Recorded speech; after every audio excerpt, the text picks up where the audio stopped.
Two McLarens on the front row, going down into that tight La Source corner, and no agreement, of course, this year, Tony Jardine. No, absolutely not. No agreement whatsoever.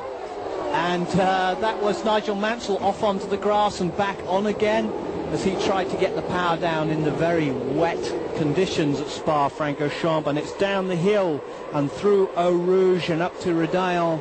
And look at Senna. I remember this as he pulled away.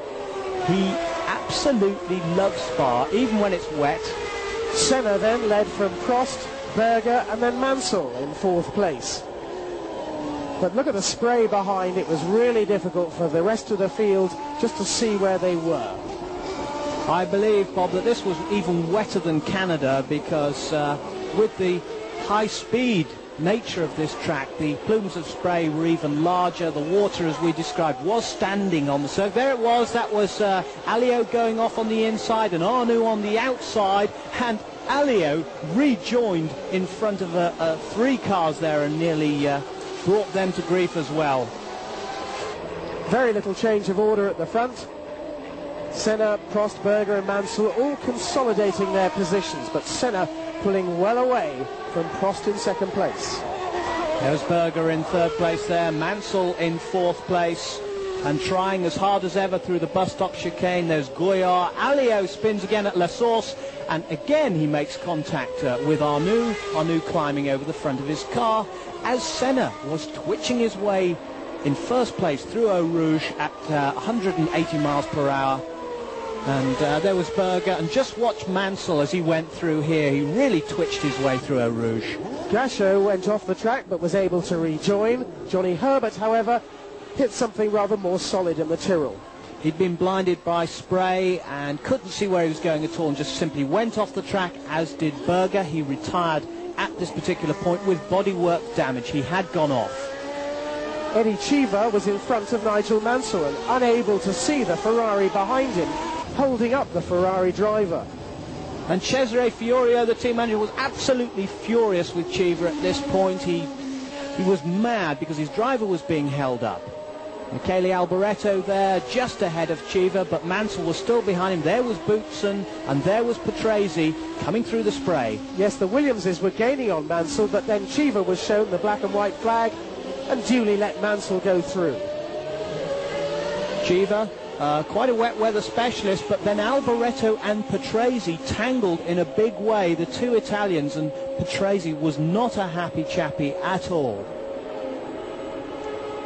The conditions were really treacherous, as Nigel Mansell demonstrated at the top chicane. Actually, that was a very wise move by Nigel at that point, because he realised he couldn't turn in. He'd left the braking too late and elected to dive right across the infield, fortunately without damage. Senna, in the meantime, wasn't putting a wheel wrong, and it was vintage Senna. He was in fantastic form. But Prost in second place was reeled in by Nigel Mansell, and the two of them had an absolutely fascinating battle.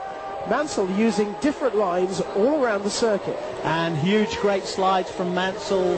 He was chopping one way or the other in an attempt to get past. It really was breathtaking stuff. Just watch this. Mansell right over the curb on the outside. He found a little bit of grip there, he said later. Superb stuff. He hoped it would give him the advantage, but it didn't. And indeed, as they came up to the checkered flag, the two of them would catch Ayrton Senna, but Senna hung on for victory. Prost and Mansell tied together with a piece of string in second and third places. A tremendous race then in really treacherous conditions, which Ayrton Senna had absolutely mastered.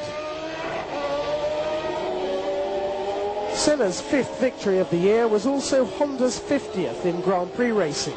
Boutsen celebrated his 100th Grand Prix in the points from Nannini and Warwick. But as far as President Balestre was concerned, the battle of the race had been between Prost and Mansell for second place. Prost, however, was not entirely happy with the way things had gone. I was a bit disappointed because of this point, because the car was quite good, and I was very surprised I could stay behind Ayrton with no big effort or not taking too much risk. I don't like these conditions, so I'm quite happy to finish second. But It's not bad. We had a nice fight also with Nigel at the end, so it's not a bad race.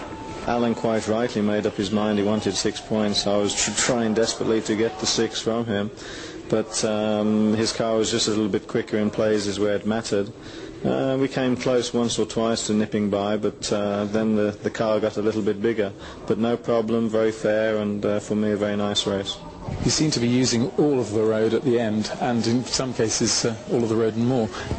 Yeah, well, that's what it's there for. Alan's a great driver, so is Ayrton, and you can't pass Alan or Ayrton unless you try very hard, so you have to try hard.